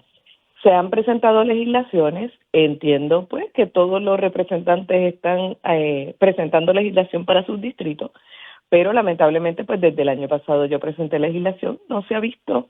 Entiendo que, y solicito, ¿verdad?, que se pongan en agenda mis visitas o mis vistas oculares, pero que también el secretario de Obras Públicas pues tome cartas en el asunto urgentemente. ¿Se ha reunido con el presidente o ha hablado con la gobernadora quizás para esos propósitos, para ver si hay algún dinero particularmente distribuido o señalado, obligado para eso? No, yo con quien me reuní fue con el secretario de Obras Públicas y en efecto me dijo que hay millones de dólares para carreteras, pero no son millones para Mayagüez, es para distribuirlo en todo Puerto Rico. Yo he hecho lo que he tenido que hacer, que es presentar legislación, el proceso correspondiente, para que se baje a unas vistas, para que se visite y a su vez pues se pueda trabajar como el proceso como Dios manda. Pero sin embargo, pues ni A ni B, no he tenido respuesta. Yo espero, ¿verdad?, que ahora que comenzó el año, pues sí nos pongan en agenda y se visite. No quiero pensar que es que estamos en el olvido porque estamos en el oeste de Puerto Rico. Quiero pensar que es que estamos llenos de trabajo. Me sospecho que si esas son las estatales, las municipales deben estar peor. Pues fíjense, ¿no? Las carreteras municipales, ¿No? por ejemplo, se han atendido, se han mantenido limpias, el alcalde ha hecho sus recorridos y las ha trabajado. Estas carreteras estatales datan el problema desde el huracán María y se han dañado aún más con las lluvias frecuentes, porque en Mayagüez llueve prácticamente todos los días. Un día como ayer llovió desde la mañana que yo salí para San Juan y cuando llegué por la noche todavía estaba lloviendo. Así que estas carreteras estatales, que es la 105, 106, 108, 349, 339, 352, son todas estatales. Y los residentes exigen respuesta y total validez. Así que ese es mi llamado. Necesitamos ese mantenimiento, ese ornato adecuado, que se atiendan esos desprendimientos. Como hubo uno grandísimo en la 106 y se atendió de manera inmediata. Y eso hay que reconocerlo. Pero en la 105 que tiene ese problema hace tantos años, ha estado literalmente en el olvido y es totalmente válido y preocupante su planteamiento. Representante, el asunto del alumbrado público, y ya mismo vamos a la infraestructura eléctrica también, porque sé que han confrontado problemas con el servicio de agua, o sea que ahí tienes las tres cosas básicas, las carreteras, el agua y la luz. En términos de las utilidades, ¿ha mejorado un poco el asunto de la carencia del agua o del alumbrado público y la distribución de energía? En cuanto al alumbrado público, es de conocimiento público que la carretera número 2 prácticamente está oscura, muchísimos accidentes, fatalidades de transeúntes, etcétera. Yo presenté una resolución conjunta de la Cámara, que es la 166, para un proyecto piloto de alumbrado solar, utilizando paneles solares en los postes. Sería una sola inversión en la vida. O sea, colocar las placas para que toda la número 2 esté perfectamente alumbrada. Pero no ha bajado tampoco. En cuanto al alumbrado, también hice un llamado a Obras Públicas. Obras Públicas me dice que la luminaria le corresponde a Luma. Me comunico con Luma y Luma me dice, es que no me están pagando las luminarias. Entonces, seguimos como la bolita de ping-pong de un lado hacia otro sin tener una respuesta clara y contundente. Mientras tanto, el problema sigue. En cuanto a el agua, por muchos años en Mayagüez y existe la situación de que cuando se va la luz, se va el agua. Entonces, por lo menos hoy, yo por lo menos tengo agua. En Mayagüez ha habido un problema con la luz ayer. En cuanto al agua, pues hasta ahora tenemos agua, no se ha ido, pero es una problemática también que va de la mano con la energía. Definitivo, una cosa tiene que ver con la otra por las bombas y todo lo demás. Exactamente. Agradecido por su tiempo y su disponibilidad, representantes. Esperamos hablar pronto y que se resuelvan todas estas controversias. Un abrazo. Muchas gracias. Bendecido día. La representante Lilibeth Rosas del Distrito 19 de la Delegación del Partido Popular en la Cámara de Representantes. Regresamos ya mismo con ustedes. No se vaya nadie. El secretario de Asuntos Públicos viene por ahí para hablar con nosotros de varias cosas. Esto no se con el licenciado Eddie López. Y una de esas cosas que ha estado dando cantazos por ahí en buen español puertorriqueño es cuál va a ser el futuro político de algunas figuras que quedaron fuera o derrotadas en pasados comicios electorales. Y alguien o una de las que he estado buscando a ver dónde se pega ha sido Carmen Yulín Cruz, exalcaldesa de la ciudad capital. Y ella trató de meterse en Victoria Ciudadana, no la quisieron. Trató de volver al Partido Popular y de pedir reuniones ahora con la presidencia de Pablo José Hernández Rivera, tampoco. Y anuncia en días recientes que aspirará para un escaño en el Senado por acumulación de manera independiente. Y dice varias cosas a la prensa en esa parte, que esto es un poco, como ella está acostumbrada, para las gradas. Y digo que es para las gradas porque no es que ella entienda que corriendo independiente puede hacerlo mejor o va a tener más éxito. Es que nadie la quiere. Nadie la quiere en su colectividad. De hecho, le preguntan acerca de regresar al Partido Popular Democrático. Y ella habla de los postulados de Muñoz Marín y de justicia social y de cómo se ha apartado el Partido Popular Democrático. Y la confrontan con el asunto de la afiliación de Olvin Valentín y de quizás otra gente que vendrá de Victoria Ciudadana por la acogida de tontos que le dio el PIB y que regresarán al Partido Popular Democrático a pesar de que todavía queda el elefante en el cuarto de la situación de estatus y de hacia dónde enfilaría los cañones este refundado Partido Popular para propósitos de cómo ve el ELA mejorado o como le quieran llamar, cuál va a ser el futuro del estatus si es que hay espacio para mover el mismo, ¿verdad? porque uno puede querer casarse. Si no te dicen sí, como por poco no me dicen a mí, pues se tarda un poquito, es verdad, es la verdad. Pues tú puedes querer mucho, pero si la otra parte no quiere, pues no va a haber mucho que adelantar, ¿verdad? No hay mucho que planificar tampoco. Trascendido eso y volviendo un poco a la aspiración de la exalcaldesa,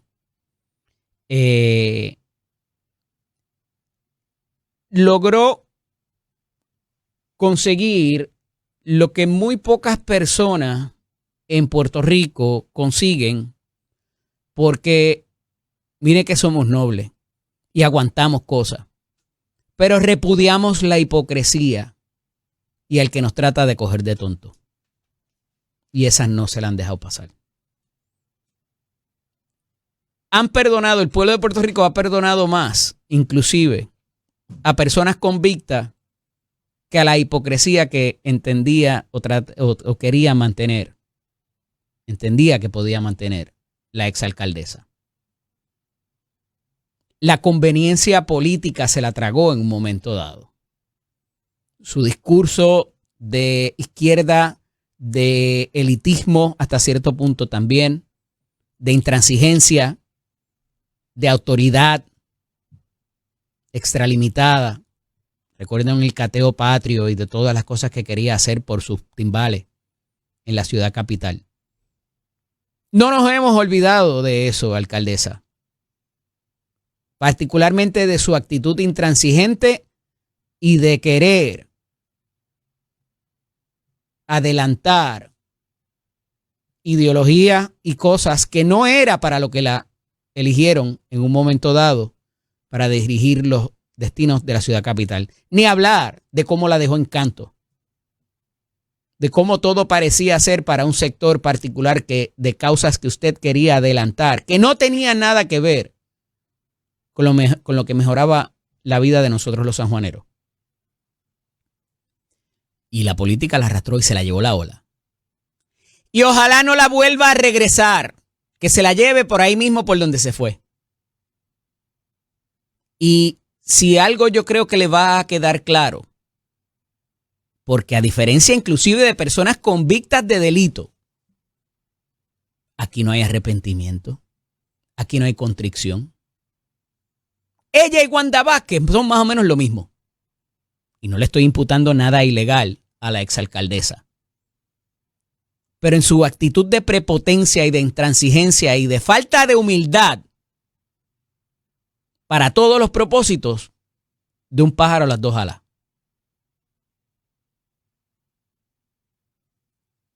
Y veremos el resultado si en efecto decide correr. Porque ella dice que es necesario porque con las políticas de Donald Trump y lo que está pasando en Puerto Rico, que es un reality por rating, era lo mismo que usted hacía. ¿O se le olvida cuando bailaba, alcaldesa, en sus redes sociales, los videos que ponía? Cuando se ponía las camisas con mensajes alusivos criticando y jugando a la política allá, como mismo hace Pablo José también. Se olvidaron de las necesidades de Puerto Rico y lo que están tratando de combatir es otras políticas fuera de Puerto Rico que nos entretienen muchísimo, pero que al final del día nos puede costar hasta dinero de los fondos federales que mandan para acá por jugar a la política de los republicanos y demócratas, que no nos adelanta un ápice a nosotros como país ni en nuestras políticas. Pero hay que combatir allá. Porque a lo mejor, algún día ganan los demócratas y estarán en el poder. Y volveremos al wokismo y volveremos a todas estas adelantos de política tristes que no nos benefician en nada y al contrario, lo que nos hacen es retrasarnos socialmente. Y yo no estoy haciendo un llamado aquí a que los derechos que han costado sangre, sudor y sacrificio se releguen y se entreguen. No estoy hablando de eso. Pero esas políticas se salieron de control y se fueron completamente para el otro lado. Y ahí están los abusos también. Regresamos en breve. Esto es Nación Z con el licenciado Eddie López. Diversas cosas que igual están pasando y un poco con el asunto de lo de Minneapolis y lo que está pasando con los agentes federales. Y esto, ¿verdad? Quiero tener cuidado porque no quiero herir sensibilidades, pero al final del día lo que estamos viendo es gente interviniendo con agentes del orden público haciendo su trabajo. Y si muy bien uno puede considerar que la política pública no está de acuerdo, una cosa es uno protestar, puedes gritar inclusive, puedes ponerte camisetas, puedes hacer letreros. En tanto y en cuanto hay un oficial del orden público llevando a cabo un arresto o una intervención con otro individuo, el tú metete, ir armado a una demostración, perseguir a los oficiales del ICE, como hemos visto, ahí yo tiro la raya, mano. Y nadie se merece que le den muerte. No estoy diciendo eso. Pero ciertamente de lo que hemos visto del pietaje, más allá del evento donde muere la señora en su guagua y el enfermero a causa de los balazos que le dieron, hay videos de otras instancias de días recientes a cuando se les da muerte que ya ellos estaban participando de manera hostil y violenta en contra de estos agentes. Y no digo que sea una represalia porque es muy probable que sean agentes distintos, no lo sé. Pero de que ellos ya estaban llevando la protesta más allá de, ciertamente, nadie se merece que lo maten. Se está viendo el caso, particularmente el del enfermero, ya se le ha considerado como un homicidio.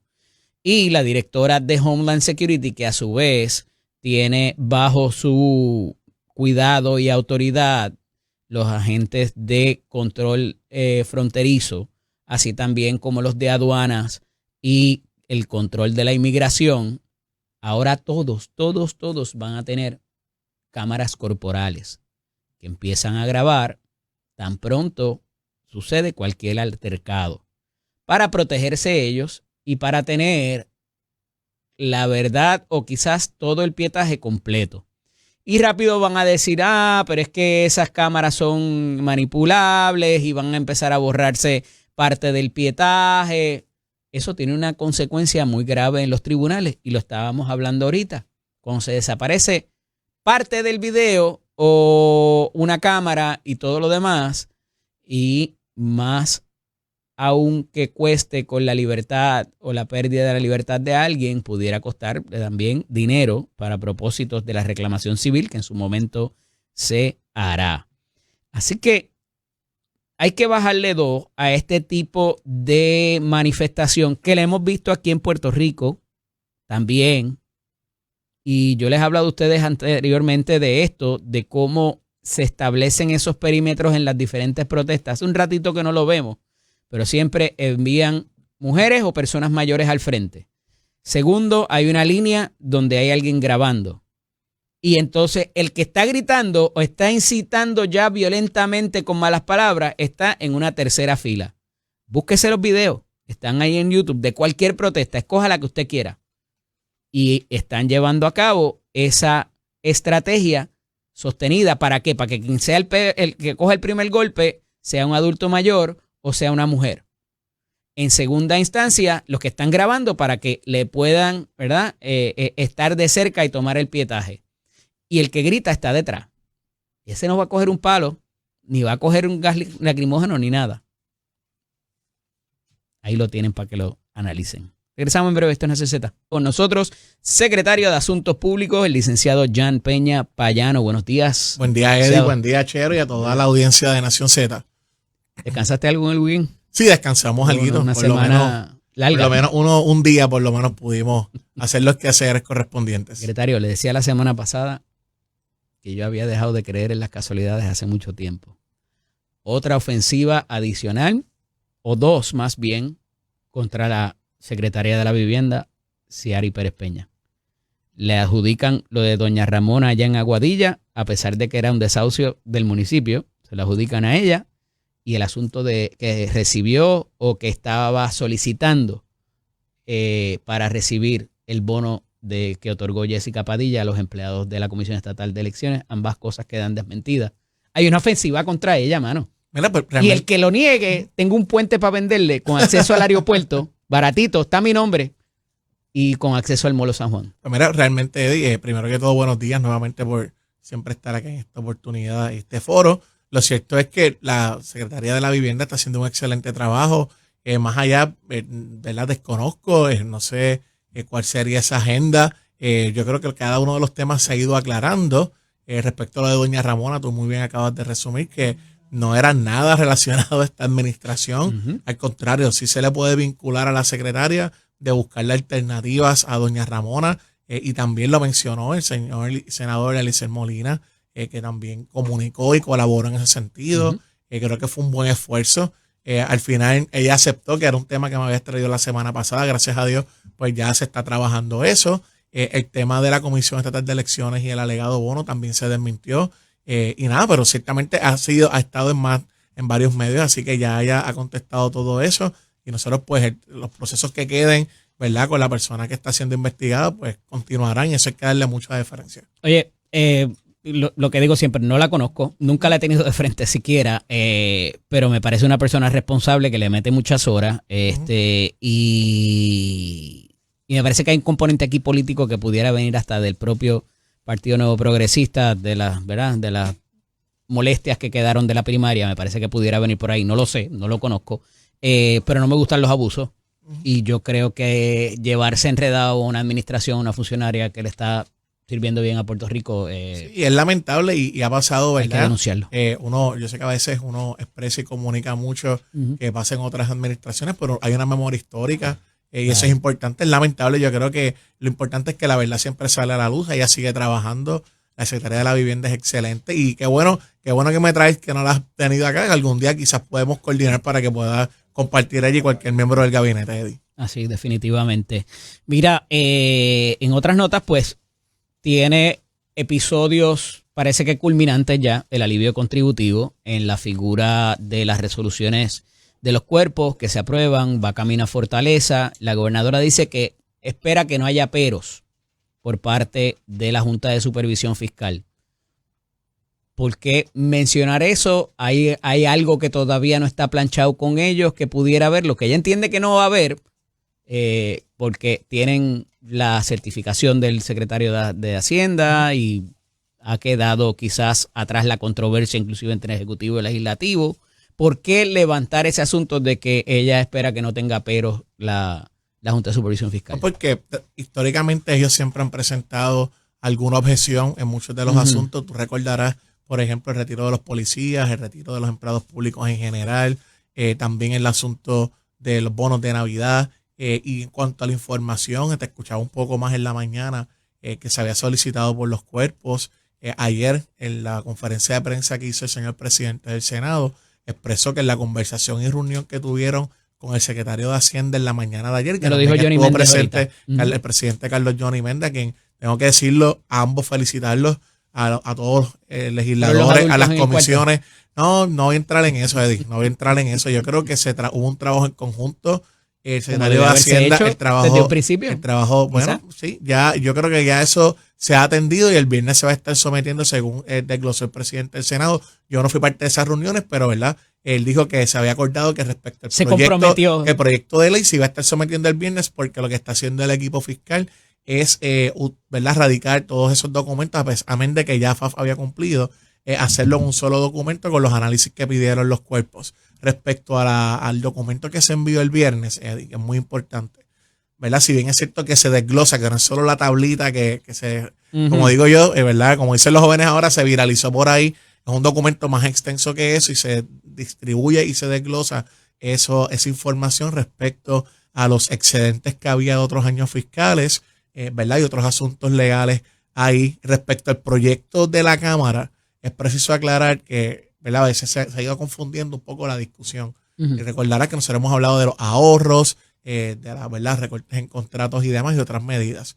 Eso va sumado. Pero no los de publicidad. No, claro. Dijiste que no, que eso no, porque eso lo decía un popular y a los populares no le creían nada. Ya yo discutí eso y yo expresé que el gobierno, de hecho, ya, y lo dije aquí, ya había hecho recortes en temas de contrato y que el gobierno no hay nada malo, nada ilegal en comunicar. Eso es parte de la gobernanza, ¿no? Sin embargo, respecto a los ahorros y demás, eso todavía se está atendiendo el proyecto de la Cámara, que es lo que busca la reforma permanente. ¿Me estás hablando del 1014? Del 1014, Okay. Por eso lo que quiero es distinguir. Se mantiene vivo. Se mantiene vivo, ¿verdad? Porque eso... Y con él los requerimientos de información que se van a cumplir el viernes, pero lo importante es que eso se tiene que entregar. Siempre hemos estado y hemos sido claros en eso. Se debe complicar, se debe como... ¿Tú nunca has cuestionado la prerrogativa del legislador para pedir información? Yo nunca la he cuestionado y debe quedar claro que, ¿verdad? El programa, cuando vine aquí en Nación Z, se comunicó la entrevista completa y yo dije que es de hecho, que es un recurso que tiene todo oficial electo, sobre todo en las comisiones, incluso tiene un alcance, a veces el público no, ¿verdad? Desconocen estos temas técnicos legislativos. El Código Político de Puerto Rico permite incluso que una comisión legislativa, ¿verdad? Bajo autorización del presidente del cuerpo, vaya al tribunal bajo desacato político, ya sea para una agencia o para cualquier persona que se le solicite información e incumpla. Así que, mira, licenciado, viéndolo después, ¿verdad? Y tratando de entender tu posición, yo creo que en ese momento, y me corregirás si me equivoco, yo lo que entiendo es que estabas no cuestionando, sino diciendo, mano, o sea, se puede levantar el teléfono y hacerlo de otra manera que no sea públicamente y quizás advirtiendo, no amenazando con ir al tribunal. O sea, que había otras cosas, otras gestiones que se podían hacer que no tenía que activar como si estuviéramos en la oposición política, quizás. Vuelvo y mira, yo pasé página al respecto, las expresiones están claras. Yo creo que hubo un trabajo muy bien. Las comisiones trabajaron esto ambas con prudencia, lo trabajaron con la urgencia, pero sobre todo con la responsabilidad, que a veces no caben en la misma oración, ¿no? La urgencia y responsabilidad.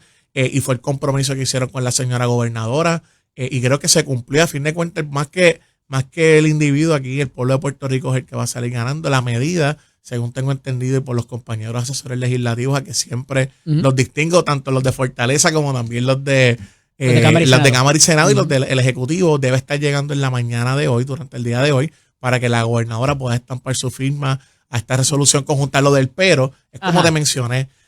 Yo creo que va más relacionado, Eddie, a que siempre han estado trayendo objeciones, en un viaje, y es preciso aclarar, porque sé que te gustan estos asuntos un poco más técnicos, más académicos. Se han ido en un viaje filosófico muchas veces. La Junta, yo recuerdo, yo estuve 2 años en AFAF, precisamente yendo a la Asamblea Legislativa, que tú estabas ahí también de asesor, a defender el Ejecutivo en materia fiscal con una legislatura de los compañeros del PPD.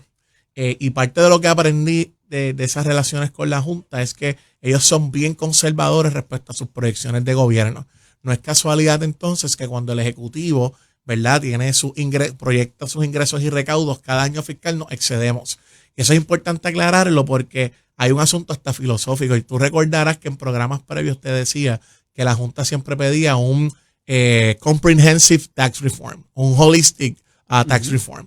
Y cuando hablaban de eso, holístico, claro, ellos lo que hablan más de que fuera un solo proyecto de ley, que por ejemplo en la carta que enviaron el pasado viernes, recordarás, y es bueno discutirlo, que es un tema importante, que ellos hablaban de que no se incluyeron el asunto de las corporaciones, otros arbitrios, cuando siempre he estado discutiendo aquí que la gobernadora ha dicho que esa sería la fase 3 de la reforma. ¿Por qué? Vuelvo a repetirlo. Porque si se hubiera radicado un solo proyecto, con todos estos temas contributivos, ¿verdad? Con la complejidad que tienen. Por ejemplo, el impuesto al inventario, ya con un tema hubiera sido un asunto que hubiera derrotado la reforma. Entonces, la gobernadora muy bien planteó, vamos a dividirlo por proyectos, vamos identificando los recursos por medida y así estamos trabajando y que bueno, ya ojalá esperando que le estampe la firma. Fíjate, una de las cosas que ayer se hablaba de esos 813.7 millones que certifica el licenciado Ángel Pantoja, y que después, no recuerdo quién fue que dijo que pudiera ser hasta 1,100 y pico de millones en excedente. Escuché algo por ahí, pero no recuerdo quién. Entonces, fíjate que, y fue lo que critiqué esta mañana, y no por dudar de la integridad, ni la ética, ni la profesionalidad, ni el profesionalismo de Ángel Pantoja, pero, o sea, debe haber alguito más. Entonces, no sé si has tenido la oportunidad en frío de analizar lo que está pidiendo o lo que te están pidiendo los cuerpos legislativos.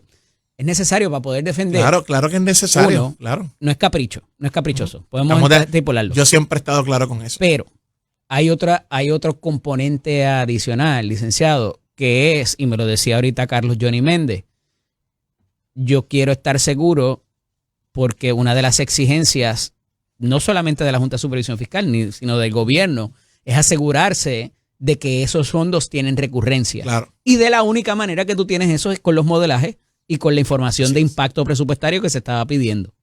¿Por qué fue tan difícil? Y ya estamos a 17 días, me parece. ¿Qué es hoy? Hoy es 3. La información se pidió desde el 12, va más. Pero recuerdo que los términos eran de creo que fue la de... Primero fue de 5 días, después se extendió 10 días más. Se extendió 10 días. Ajá. Y luego la del presidente. Entiendo que ellos, como mencioné ayer, tuvieron una reunión, como mencioné en aquella entrevista contigo la semana pasada.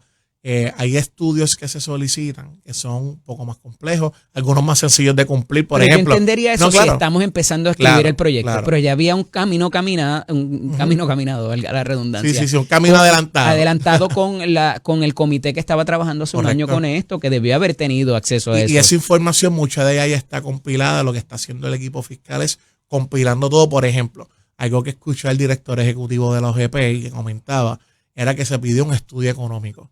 Él mencionó en una entrevista en otro medio que, por ejemplo, eso de la Junta de Planificación y muy bien en vista pública en Senado, me parece que en Cámara también. Pero esa compilación toma 21 días, licenciado. Vuelvo, es que hubo otra información adicional. Por ejemplo, ayer le pidieron una certificación adicional al secretario de Hacienda. Yo entiendo, pero yo creo, entregando. Claro, yo quiero dar la deferencia a las conversaciones que ellos tuvieron con los presidentes. Perfectamente. Que parecería que hay un arrastre de pies intencional.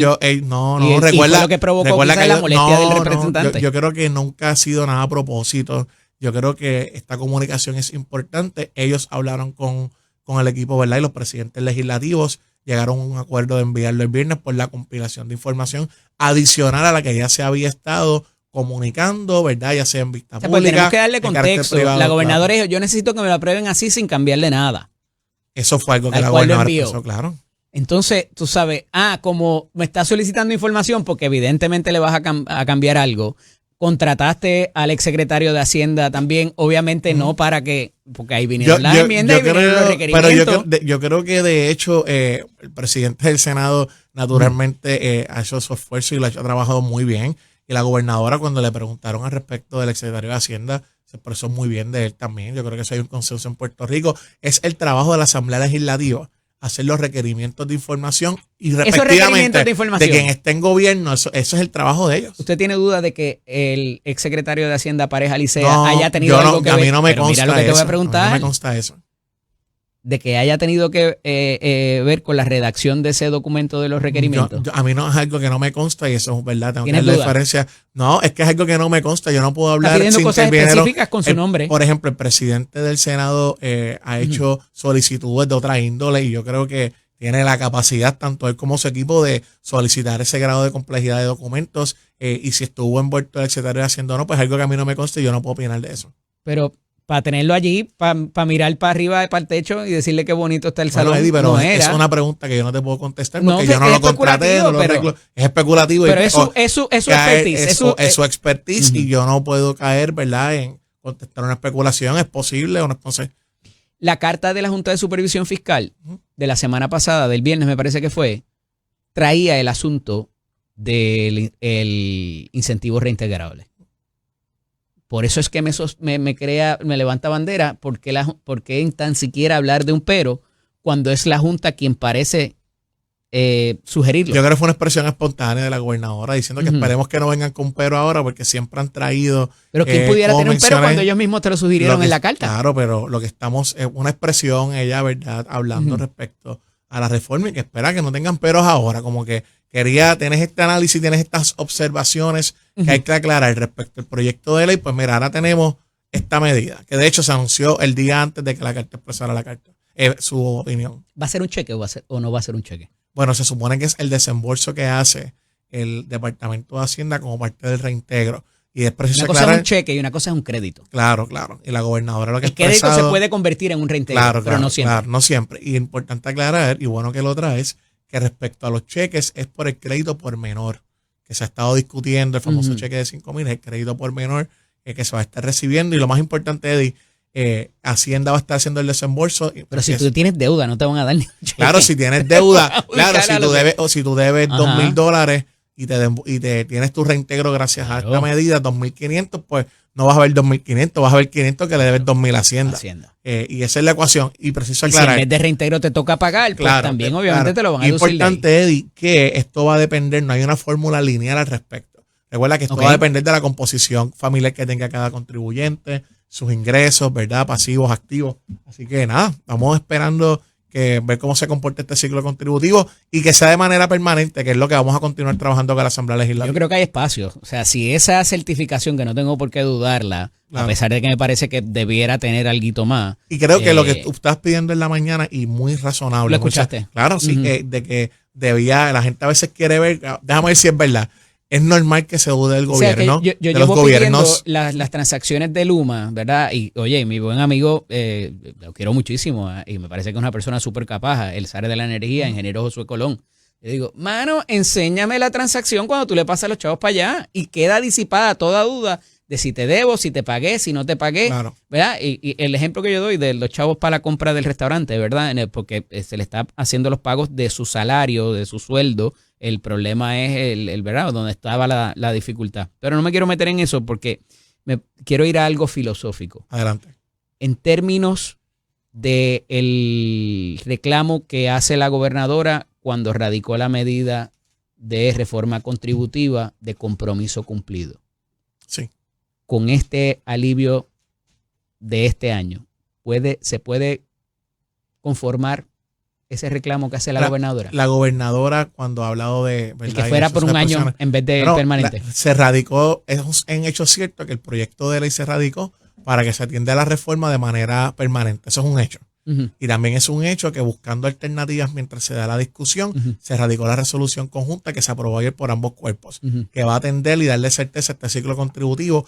Eso es otro hecho. Así que, sin duda alguna, la gobernadora ha prometido, claro, se puede sostener, y más que todo que la gente lo juzgue. De que te dio el alivio contributivo por un año. Bueno, se radicó para de manera permanente y se atendió esto porque la gente, uh-huh, no podía esperar a que terminara todo este proceso legislativo, toda esta discusión que es muy importante y es necesaria que ocurra, pero para darle certeza a este ciclo contributivo ya empezamos con este alivio desde ahora. Si hubiese que hacerlo de año en año, licenciado, ¿todavía se puede reclamar ese logro? Mira, es algo que se tiene que atender, ¿verdad? De cara a eso, tendríamos que ver cómo termina el proyecto en el proceso legislativo y la conversación entre el Ejecutivo. Así que igual si se diera por año a año, que no es la proyección y no es la intención de la gobernadora, lo importante no había es que retrotraer ese anuncio entonces. No, es que lo importante es que el pueblo de Puerto Rico, que es el soberano, uh-huh, diga si es cierto o no es cierto que recibieron un mayor alivio en sus contribuciones. El mecanismo, nosotros presentamos en una política pública, compromiso de programa de gobierno, un proyecto de reforma contributiva permanente. O sea, déjame ver si te entiendo. La gobernadora pudiera decir, yo te prometí un alivio. La gobernadora, no se dio una reforma contributiva, la gobernadora, pero te prometió un alivio. Ya hemos tenido esta discusión de reforma contributiva, de los 10 proyectos de ley y demás. Para nosotros sí es una reforma contributiva. Se ha ido atendiendo varios asuntos, se han ido discutiendo por fases, se han identificando. La manera irresponsable de haber hecho esto hubiera sido radicar todo una sola vez, sin identificar todos los fondos y que se cayeran por el proyecto por pedazos. Yo creo que la gobernadora fue atendiendo los temas por tema. Asuntos de las personas con impedimentos, cuentas IRA, el asunto de los ahorros para cuentas de educación universitaria, la exención de la contribución para asuntos de la venta de primer hogar, del hogar principal, se atendió tasa contributiva, ahora va a venir eventualmente el tema de árbitros y corporaciones. Así que yo creo que una forma organizada, segmentada, que permite la discusión. No, esa parte la entendemos todos. Así que está radicada. Si es suficiente es como una para reforma, reclamar ese claro logro. que sí, claro que ese y otros más. Igual nos cuestionaron lo de Luma, que mira, recuerdo, yo vine para acá, mira. La oposición después pudiera decir, mira, todavía el caso está en los tribunales y no se ha resuelto, los dos casos. Y esto se aprobó por un año. ¿Te pudieran reclamar eso junto con en un anuncio político? Habría que corregir un poco nada más, Eddie, ¿verdad? Que le tengo mucho aprecio. La premisa, recuerda, cuando sacamos las 85 páginas que iniciamos el proceso, nos cuestionaron, eso no va ni para Bull ni para Banca. ¿Y qué pasó? Con eso, primera victoria de la gobernadora con el 85 páginas. ¿Recuerdas cuando sacamos que habíamos iniciado el proceso, que sacaron las 85 páginas de Luma, de que se había cuestionado que ellos no habían cumplido, que sacamos la notificación a mediados del verano, principios de agosto del año pasado, que fue la misiva del SAR, después la jueza Taylor Swain se expresó. De comenzar el proceso claro, que nos cuestionaron, que no va a funcionar. tenemos la primera de victoria. Así que la oposición, y es parte de su trabajo, no puedes esperar que estén a favor de nosotros. O sea, no van a votar por la administración, y eso es deferencia a ellos lo harán. Si es justo, desproporcional ese análisis, es un asunto. Este litigio es complejo, no se va a resolver en un tiempo. Es un litigio complejo. Pudiera pasar el cuatrenio y no salir. Bueno, no necesariamente, porque la jueza Laura Taylor Swain, si tuvieras a ver, se tardó varios meses, pero atendió una de las controversias principales con los mismos argumentos que el gobierno radicó luego en los pleitos posteriores. Estás hablando de de los daños de los enseres. Correcto. Pero y la anterior, la que después ganó, recuerda que la acusó, el asunto de los enseres fue el tema y la controversia en el Tribunal Supremo Estatal. Lo que hace la jueza Laura Taylor Swain fue contestar el argumento del gobierno respecto al inicio del proceso, ¿verdad?, que hicimos el pasado verano, y con los mismos argumentos que el Estado planteó en los pleitos posteriores. Así que eso nos da quizás una brújula. Que no va a pasar el cuatrenio sin que esto se decida. No, la jueza ha sido bastante... Luma se va a ir. Eso es un hecho. Luma se va y ya comenzamos. Todavía y te lo dije, discutiendo te lo dije la semana, hace unos meses, y te dije, Luma se va a ir, vamos a radicar el pleito, aquí estamos. Una cosa es radicar el pleito, otra cosa es que te lo decidan a favor. Ya tenemos la primera victoria. Todavía están en decidir quién va a decidir. Y uno no se rinde en esto, en los tribunales uno no se quita. Y el pueblo de Puerto Rico primero, ya tenemos la primera. Si y todo el mundo la cuestionó. El 2028 y Luma está ahí. Vamos a seguir. La viabilidad política. La gobernadora va a tener viabilidad política, ha cumplido sus compromisos y nosotros vamos a seguir peleándolo.